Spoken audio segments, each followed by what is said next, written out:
Hi, everybody. We're live.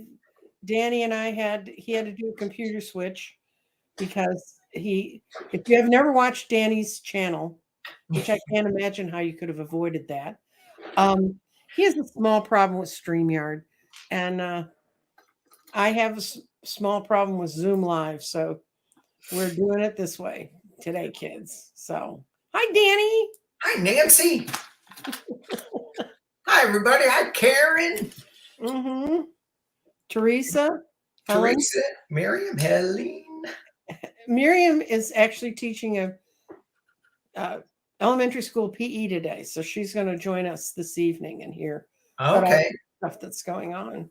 So they're rolling on slowly, and Danny was just explaining to me about his shaman class, and I put my shaman picture up, the one that was done by National Geographic in the 1800s, and that guy that's pounding a drum was a shaman that they saw in Siberia, which is where they got the word for it. And I always like that picture because he looks like he's in a bathrobe. So I figured there's a kinship there. Yeah. Well, Danny, do you want to sort of explain about? Oh, hi, Dr. Gail. Thank you. Hey, Dr. Gail. And Ayenta and Diana O. Okay, Danny, explain where you're. So here's where I was. Here's where I am with this. It's not so much a shamanic journey class as it is we're just going on journeys to different realms just to get information from somebody other than the current news cycle. That current news cycle is all about artificial intelligence. It's all about money. It's not about healing ourselves. It's not about making us better people. It's not about healing the planet. So I thought that I would go and do, some people would call them guided meditations, but because my meditations mainly are using shamanic tools, that there's going to be a lot of influence on that. And so the places that we want to go to, or that I want to go to, is I want to go meet our spirit guides, our possibly creator, if that doesn't freak too many people out. I want to meet our ancestors and descendants and see what we can learn from their messages. The third class, I want to connect with some nature beings to see what they have to tell us as far as how we can help them continue on this amazing blue planet that we are on. And then I know one person will kind of like this, who's in the chat right now. I want to connect with our galactic heritage. I think somebody likes that. And see, it's kind of get a sense out of what they have to say to us as we live on this planet. Then I want to go the last class, which is, so far I have 5, is to go back and meet our guides, angels, and, or if we're brave enough, our creator again, see what new information they can, that we are allowed to hear from our 4 other journeys that we went on. Because a lot of times we're not ready to hear a lot of the information because we're stuck in 3D. So as we raise our vibration a little bit more, we'll be more open to hearing different messages. And so I thought it would be interesting to try that, and just, just have fun playing in the higher vibrational realms and see what we get. Yeah, and I think what's interesting to me, the way you're aiming this, is it's for our own growth. Yeah. We're not going to care about what's going to happen to who's it's over there. What we're beginning to worry about is how we build inside, because the only way we can ultimately be there for others is if we're there for ourselves. Yeah. Right. And there's a lot of healing that we need to do, and a lot of embracing that we need to do. Embracing, and for me, it's more of embracing the path that I am on. And so I've been getting these messages a lot and listening to different astrologers saying what energies we're moving towards and we are coming into with this age of Aquarius. I was just feeling really drawn, even though I'm kind of addicted to the political commentary of today. I'm really drawn towards the higher realms of where we could go. I love being on the earth. I love the emotional aspect of it, and being on this beautiful green planet. And I just want that to be a better experience. And so I want to blend the higher vibration in with the 3D to, I think it's to get the best of both worlds. Yeah. Well, I think that if you're on the path to move and improve, you have to understand we're being touched on this planet too, and we get a chance to feel all of this dense energy. And before I was talking with Danny, I went out with a friend yesterday who's just gone through the experience of having to take over and be the caretaker for her mother in her transition, and how much of the experiences I've had in my life made it easier for me to explain to her what she really needed to know and do in that circumstance. And, and she said it was so weird because about 2 or 3 months before her mother was diagnosed with cancer, she had read a book about a woman who took care of her mother through a long drawn out caretaker thing. And she said the woman went into very graphic detail.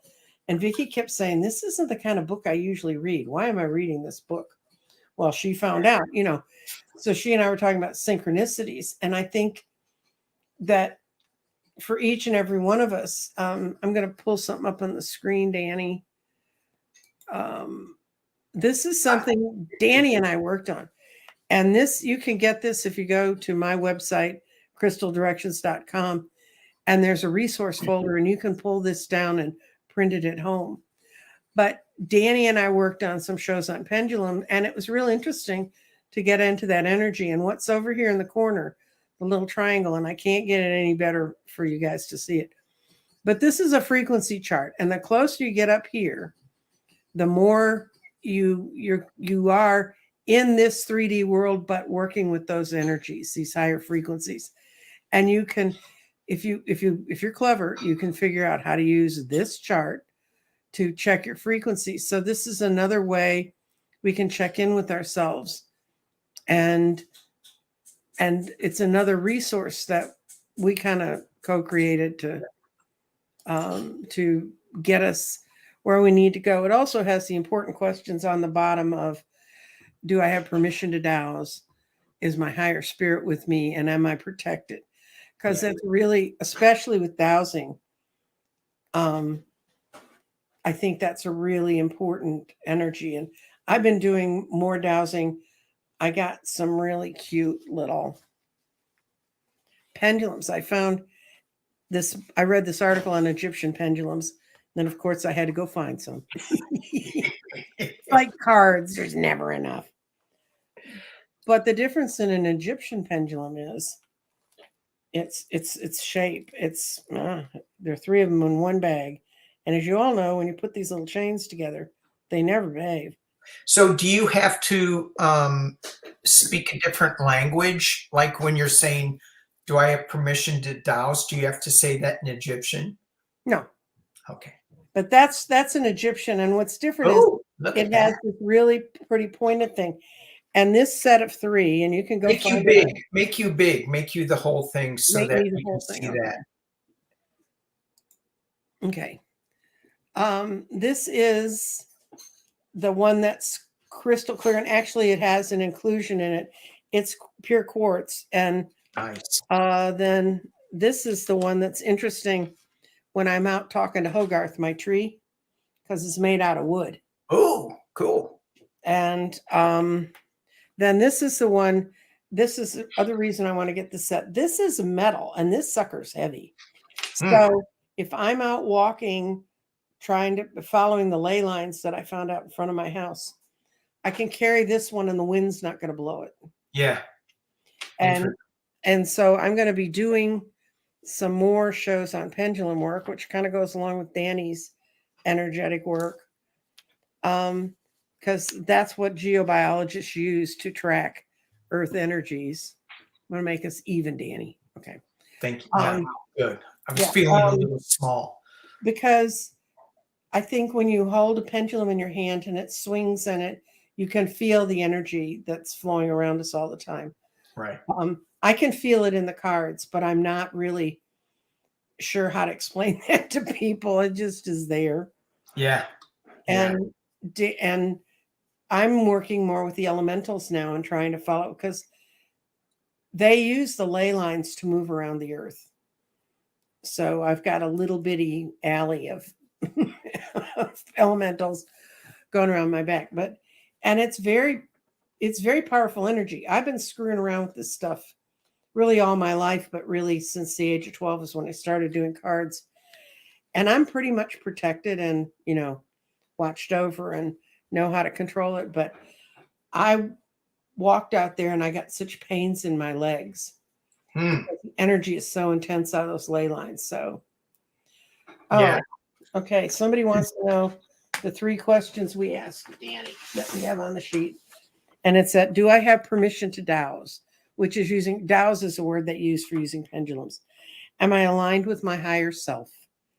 And am I fully protected? And I'll tell you how important those are. I went back to the shop the vintage shop where I used to read cards. And I went back at a Halloween as a gift to the owner of the store, because she really wanted to have something. And I had my pendulum that was made for me by a fabricator more than 40 years ago. And I had it in my hand and I went through those 3 questions because I hadn't been working at that table forever, And as I went and I asked the questions, and when it got to, am I fully protected? The pendulum swung so hard it swung out of my hand. Wow. So then I knew it's time to get some other energy going here. So I burnt some incense and I have a singing bowl, and I did the singing bowl, and then I put it up and I said, am I fully protected? And it apparently caused enough good energy to come in.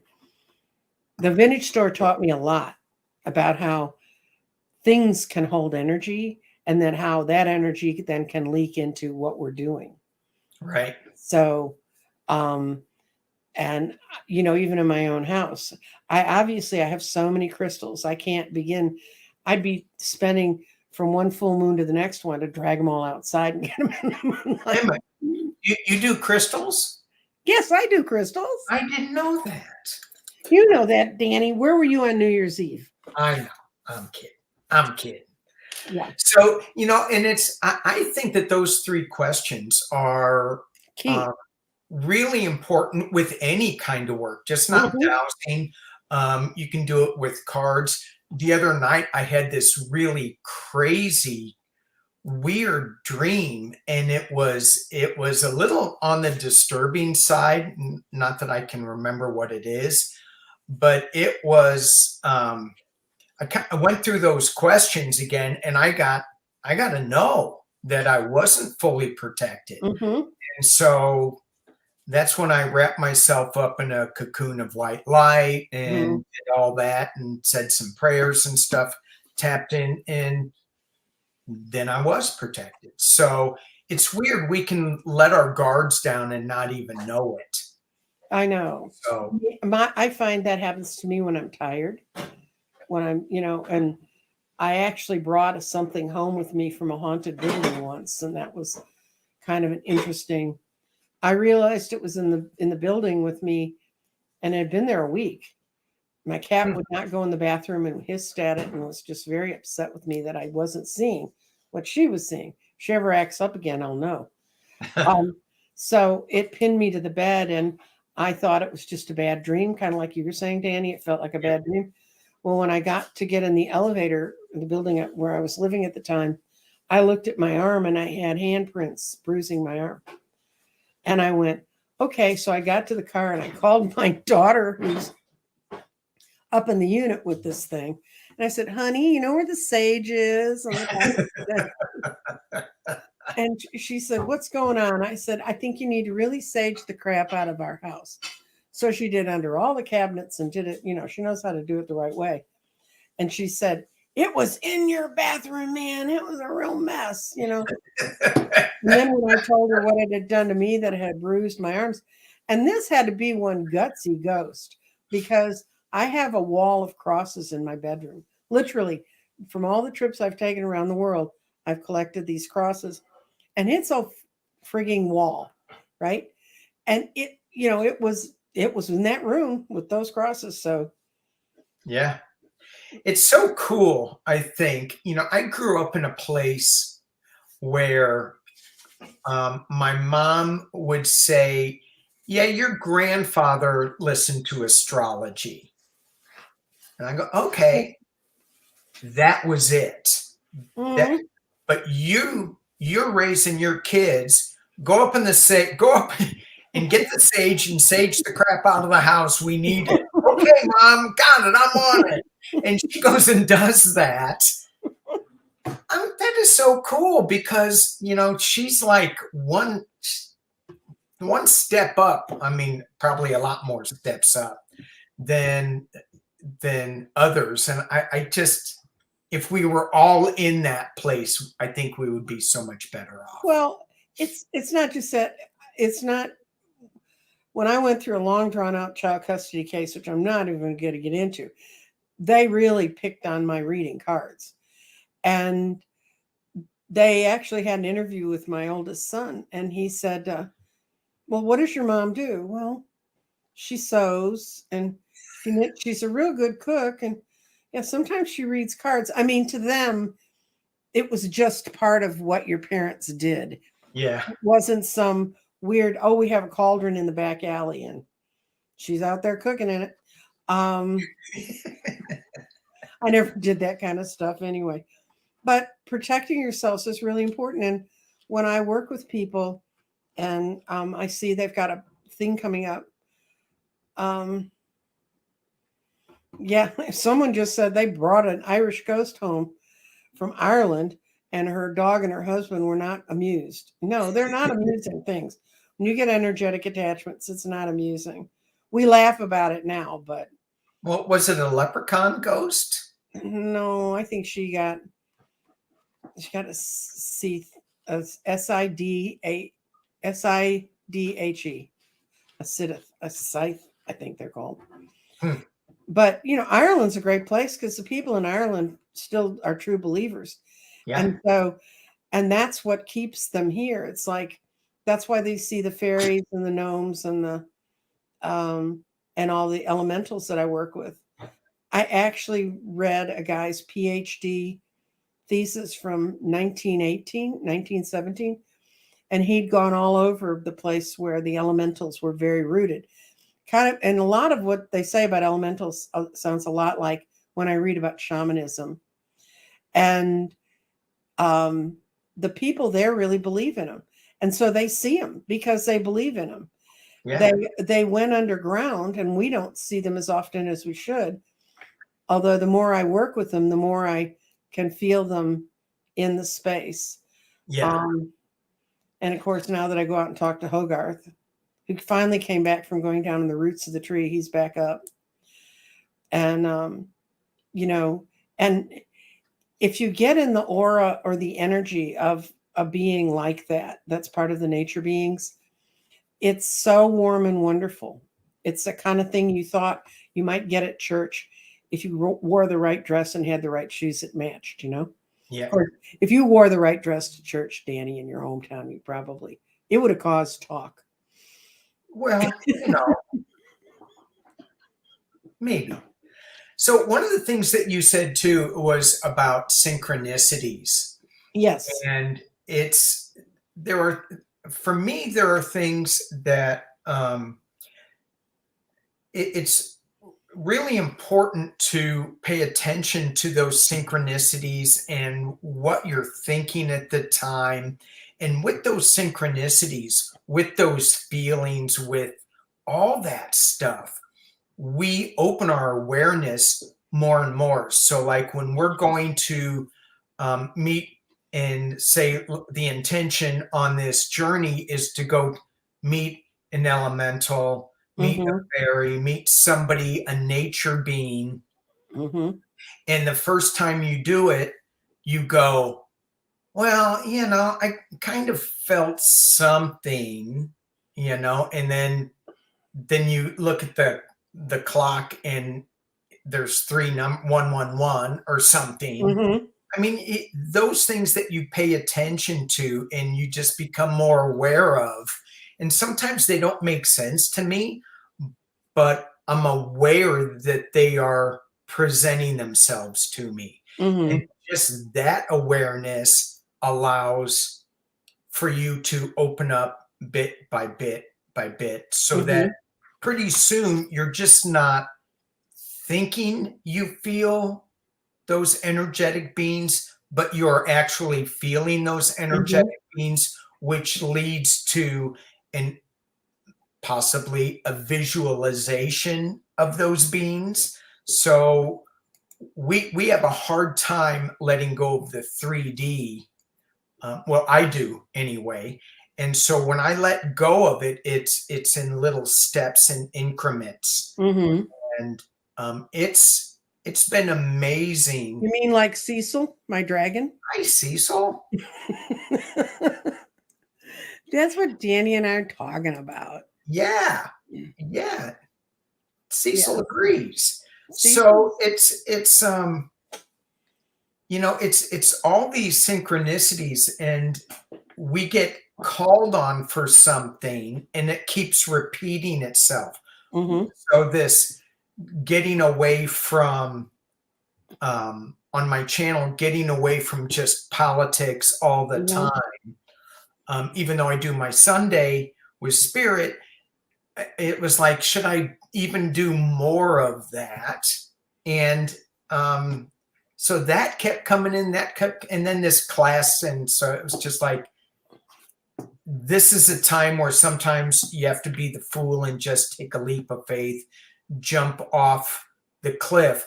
I don't have everything all laid out as I should. It's a little scary. It's a lot freeing too, because we'll just see what happens on a lot of this. It's going to be, it's going to be, I think it's going to be good. May not be as good as it is when I do it by myself in the shower, you know, because that I always. Well, that's like singing, Danny. Yeah. No, I totally applaud it, because I have the opposite schedule you have. All the rest of the week, I'm doing spiritual things or reading stuff or trying to put all the different threads together so they begin to make sense. And so I can communicate with people on the level they need to be communicated with. And the only time I go into politics is on Sunday. Yeah. Just the opposite. Yeah. Yeah. And even then I don't do the People magazine kind of, you don't either. I mean, you really try to get a feeling what the energies are telling you is going on. But One of the reasons I don't like politics like it's run on some channels is because way too often it's the People magazine version. It's tabloid news. Yeah, it's tabloid stuff. And I'm going to get all wound up about this, and the more you exert energy into something, the more you're going to call it to you. Yeah. Which is why I was losing my shit in 2016 when people kept talking about Trump, and I'd say, don't even say his name, and as people would try to talk to me about him, and I'd say, well, what about Hillary doing this, or this is part of the Democratic plan? And they'd all looked at me like, well, you're not in the game because you're not in with them. And right. Yeah. But you look at the news and just what you said, I mean, don't even mention his name. If they would just stop with, who cares? I mean, let the people who are doing their job do their job. Mm-hmm. But it's like a slow moving train wreck. It's like a wreck on the 405. Everybody slows down to look at it, and it makes everybody late. Mm-hmm. So, yeah. Yeah, and there are so many good people doing really good things. And, when we had this last order from the idiot order from the Texas judge, there was a brilliant order from the Washington State federal judge. Yeah. And was that in Texas or was that in Florida? No, he was from Amarillo. Oh, yes, I know about this guy. I know. Oh, good for you. Yeah. Well, Judge Clarence's little friend, Harlan. Yeah. Okay. Well, I used to, because they're a local person here, I used to have to solicit funds from them for city council members. So I've met most of them. I really like the guy who ran his company. I never got to see any of the Nazi memorabilia, but I have no problem believing it's there. And that's why I don't do politics, kids, because I've had a master class in the worst of the worst. Yeah. Yeah. So I don't know the judge's name who did that. Someone with Diana was asking about who we talking about, and it was the Texas judge down in Amarillo that is trying to prohibit FDA approved medicine, drugs. I can't even pronounce the name of it. And then, so they're banning it, and it's a Pfizer drug. And I go, Pfizer's going to get involved in that, and they got a lot of big money. Yeah, 230 pharmaceutical firms have all gotten together because how in the hell are they going to run their businesses? I mean, they agreed to this plan, and it's so insane because suppose I don't take any meds. I take an aspirin and I drink hibiscus tea to control my blood pressure, and my cardiologist just fine with that because he put me on something once and I gained like 15 pounds in 10 days, and I said, I'm not taking that pill. So if I'm going to do that and gain 15 pounds, I'm going to go on the pizza medication. Yeah, I'm going to go eat the pepperoni special. Yeah. Right. Not what he had me on. And so, meanwhile, guys, I was doing keto at the time, and I was keeping myself to about 30 grams of carbs a day. So, you gain that much weight, that something's going real haywire. Yeah. But I take no medications, and I was talking to, I took this test to see how my genetics react to medication. And it's a really interesting test. And if you're on Medicare, they will pay for it, so you can get it done. And then you have a 32-page report of what works in your body and what doesn't. So I had that done. I was talking to the doctor who came up with this whole deal. And he said that at the age I'm at now, which will be in less than a month, I'll be 74. The average person my age takes 10 meds a day. I know. And he said, and you take none. And they loved it because they have to adjust how they work with your test. Yeah. How many meds you take. And he said, we love you. I was down in Palm Springs visiting a friend of mine whose husband just passed, and he was a doctor, a surgeon, very respected. He was retired, but he had a bag of pills that he would take. That was his week of pills, and he would take a little baggie in the morning and a little baggie at night, and his wife does the same thing. And they were huge. I mean, 10 pills a day, they were probably doing 20. So many. And I just, I just see that. And even though he was a doctor, I'm sure that he didn't check the counteractions of these medicines. Sometimes they don't know. The thing is, I had a whole list of meds that they gave me. They gave me stuff that was supposed to calm you down, Demerol, before surgery. And they couldn't do the surgery because it so hyped my body. So then that one got struck. So through my whole life, I've had the most extreme kind of reaction. And I used to just think I was a bit neurotic, but then I decided, no, I think it's real. When they ran this test, he went, what were all the meds you told me you had problems with? And we went down the list and they were all in there, including a couple that said they have ones that you can do blood tests and monitor and maybe make them work. But there's a couple of them that they'd given me when I was younger that were in the red zone. And they said that you're right. Your body just goes, no. Yeah. Yeah. I am not a medicinal type of person. But, glass of wine, that'll be it. But, yeah. So I'm lucky, because they say I should be taking cholesterol meds, and I go, why? And they go, well, because your cholesterol is high. And I go, okay, which one? And they go, oh, the bad one. And I go, which bad one? Because there's two forms of the bad cholesterol. There's LDL and HDL. Right. But there's two bad LDLs, the low ones. I think that's the bad one. And there's two of those. And they just lump them all together as one.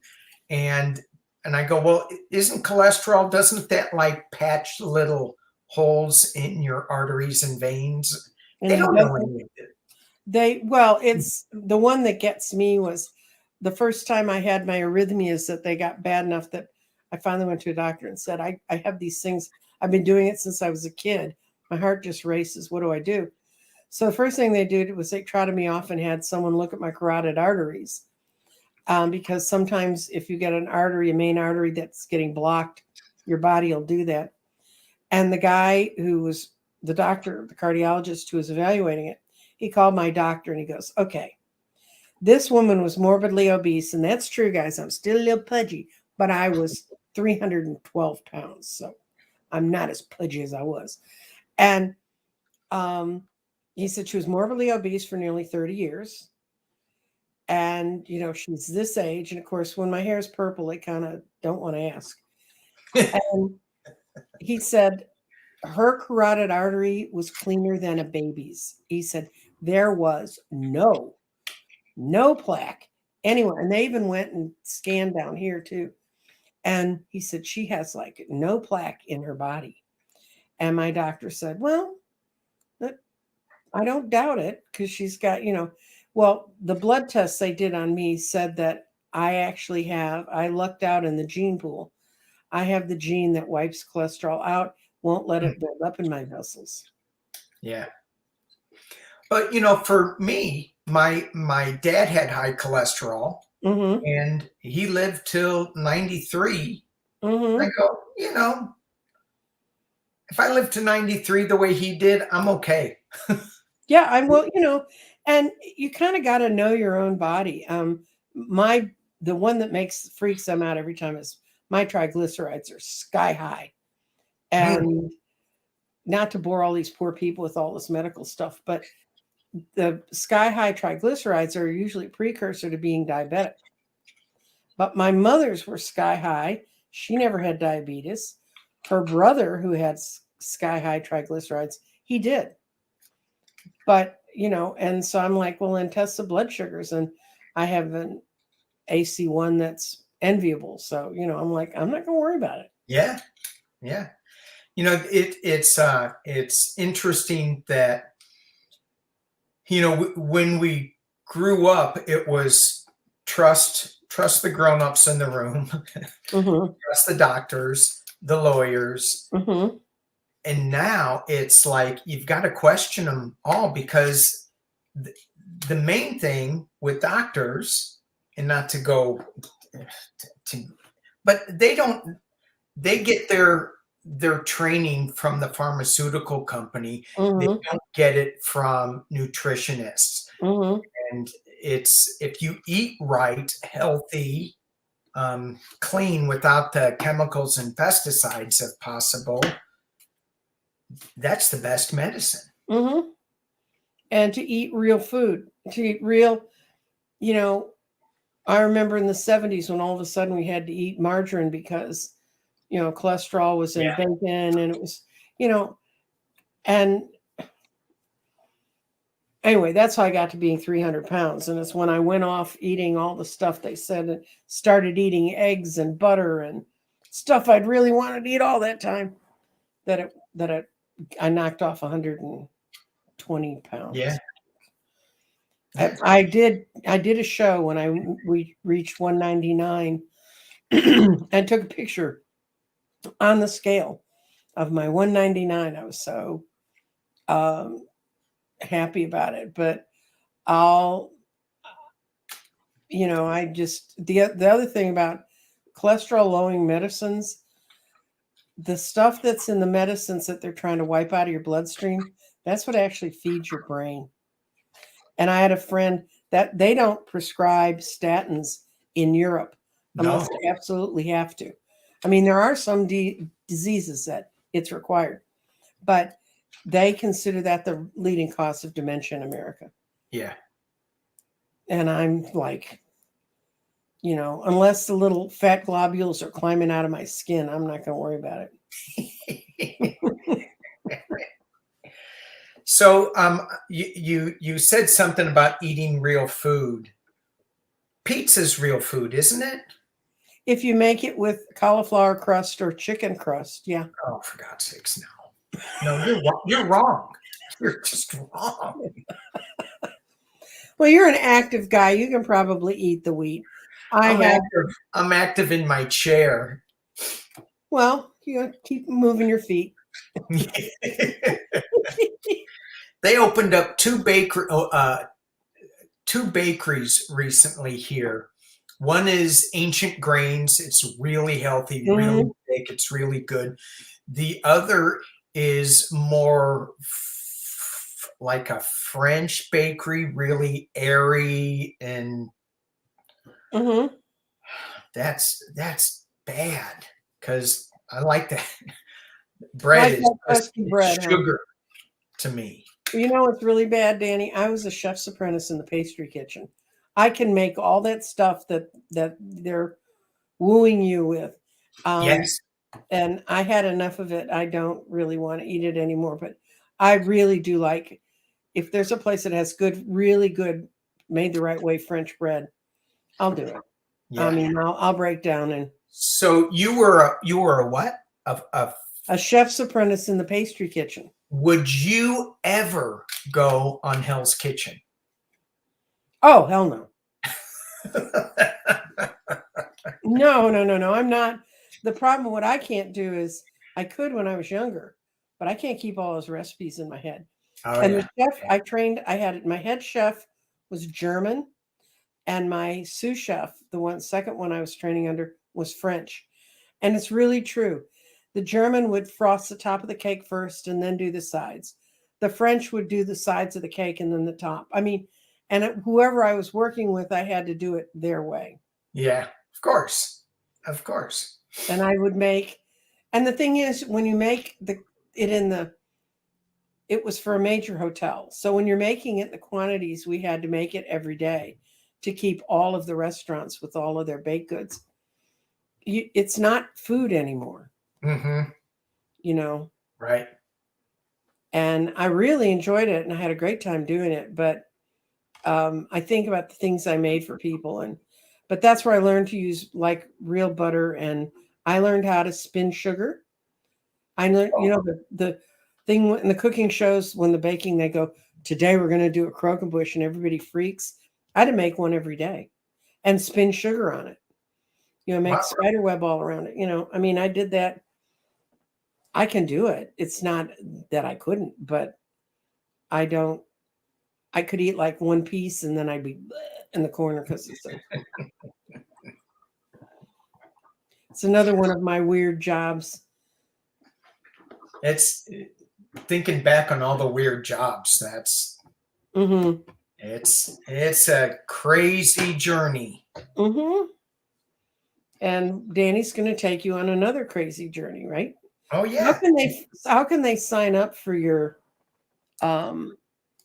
Well, I wish I would, because this is like the second class that I'm teaching on Zoom. I used this one platform before and it made it really easy, and I decided not to use it this time, which may be an issue later down the road. But if they just email me, then I will put them on the list. And what's the email you want them to send it to, Danny? And I'll put it up. It's dshayclass@gmail. It's coming, guys. What's that? I misspelled Shay. Oops, that won't work. What? I'm doing a banner. Oh, thank you. I thought that was better than my. There you go. I thought that was better than my other email that is really long and doesn't. A lot of people. It doesn't make a lot of sense to a lot of other people, but that's. You mean the Fool's Tarot? That's why I didn't put it up, because I knew. Yeah, it's Fool's Tarot. Shay, what? I don't even know what it is. It's not important. This is the one you need. And that's the one you need. Email Danny. You're going to get back to him with the final details.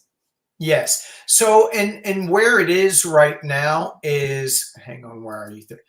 Where it is right now is, I think it's going to start on Thursday, the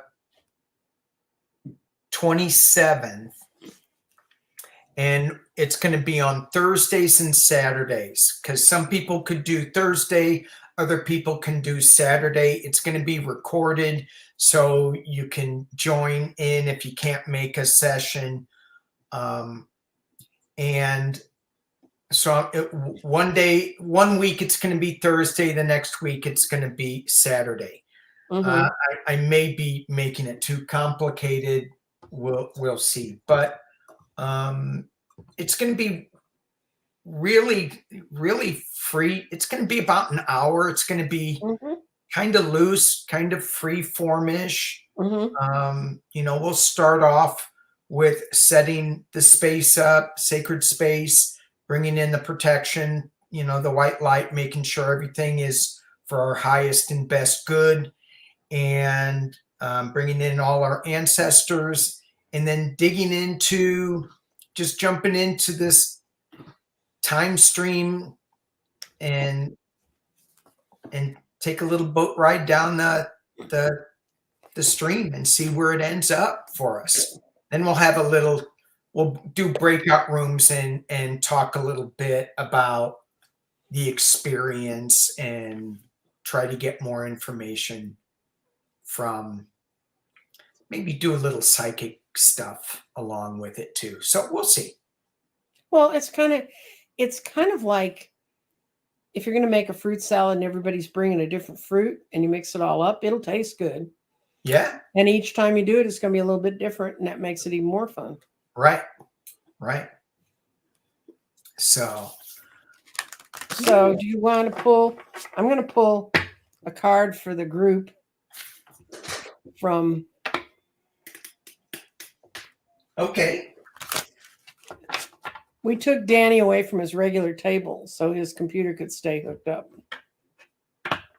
One of these days, I'm going to.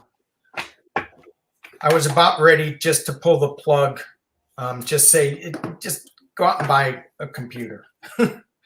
One that has a good front-facing camera. One that has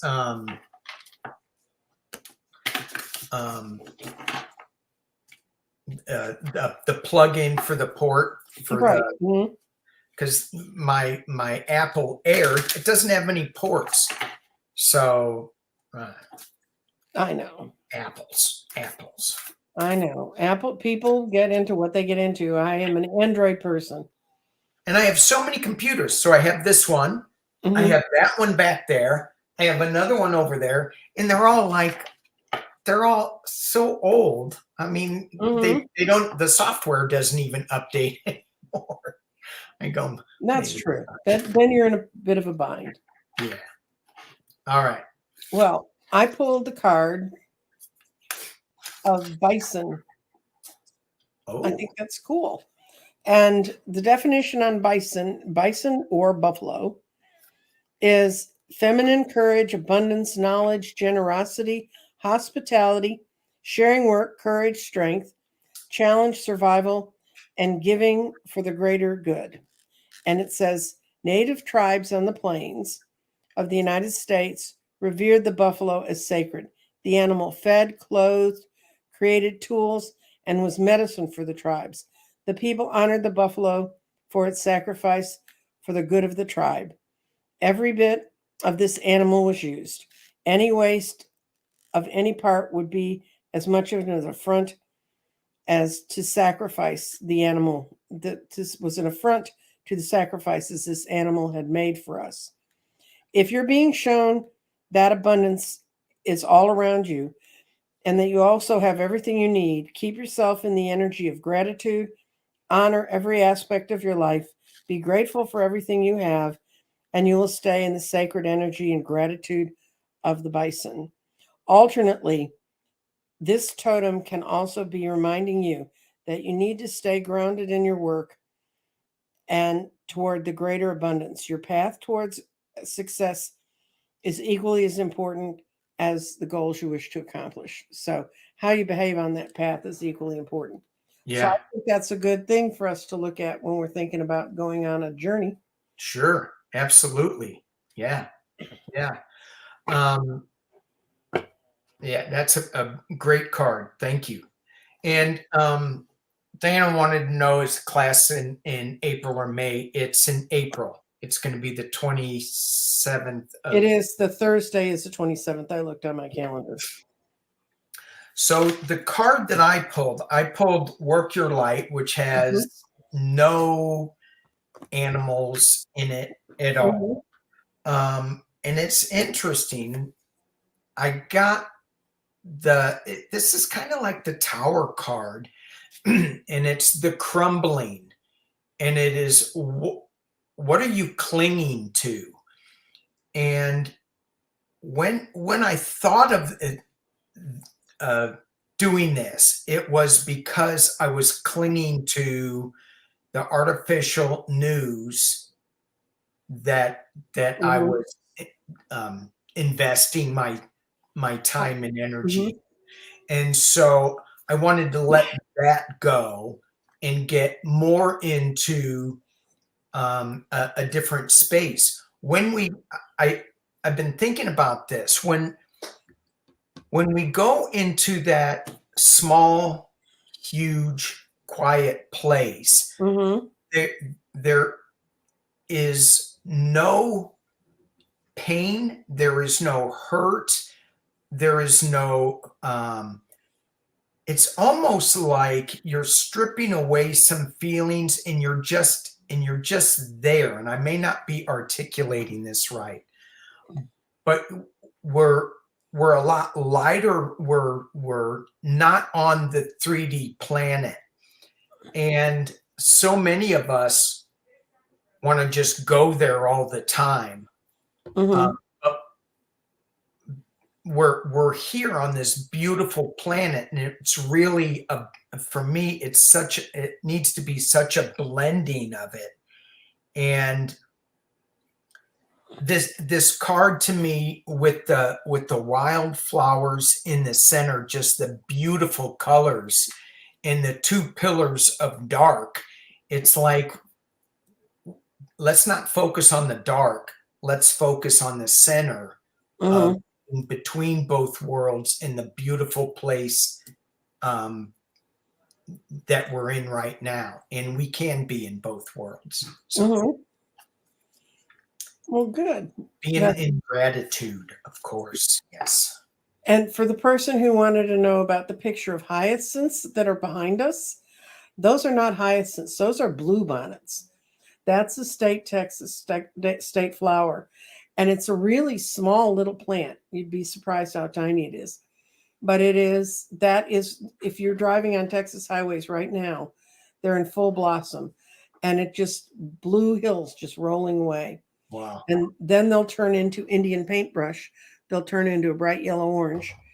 And then there's a couple of other things. And then everything blows up and dries away, and it's 118 degrees. So yeah.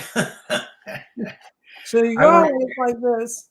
I went to the Carrizo Plains, which is the American Serengeti, so they call it, here in California.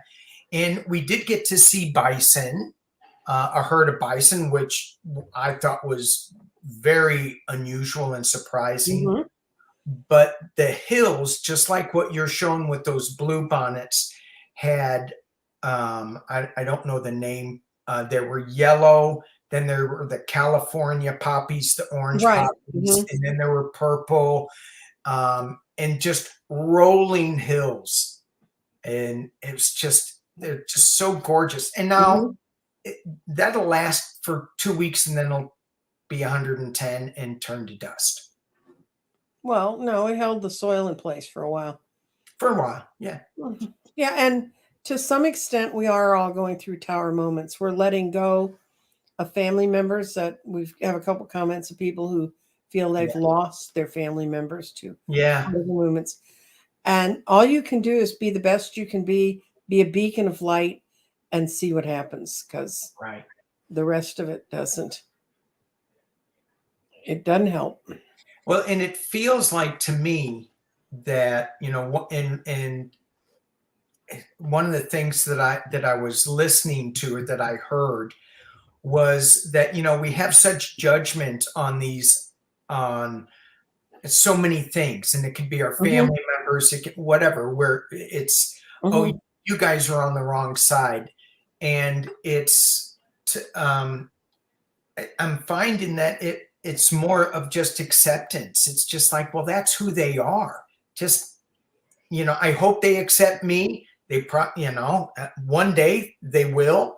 And I'm finding even my Republican redneck brother, we're actually having political conversations where I'm not hanging up the phone with him, and he's not hanging up the phone with me. So there is this leveling off a little bit, and it's just an acceptance, and it feels pretty good.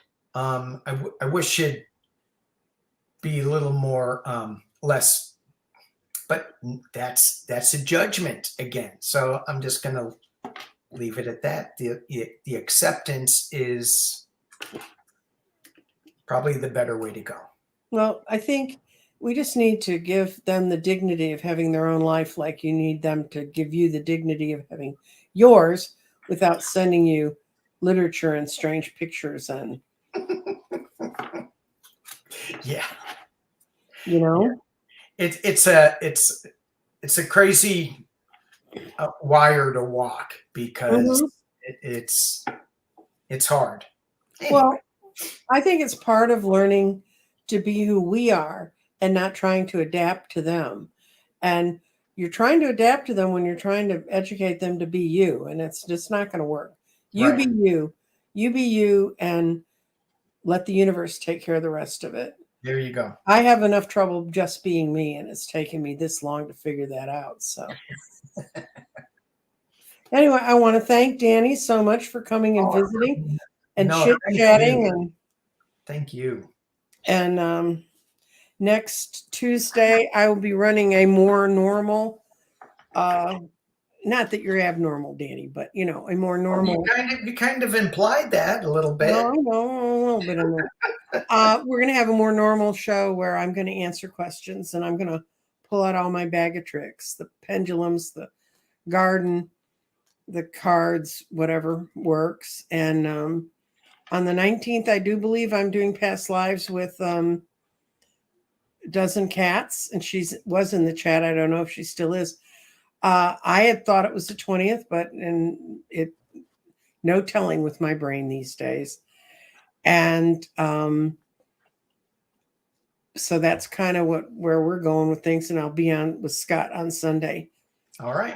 Talking the beloved politics, current events. And blessings to everyone. I think I'm really glad to see all of you here. And thank you. And we'll talk to you later. And got to get a hold of Danny if you're interested in the class. Goodbye. All right. Bye, everybody.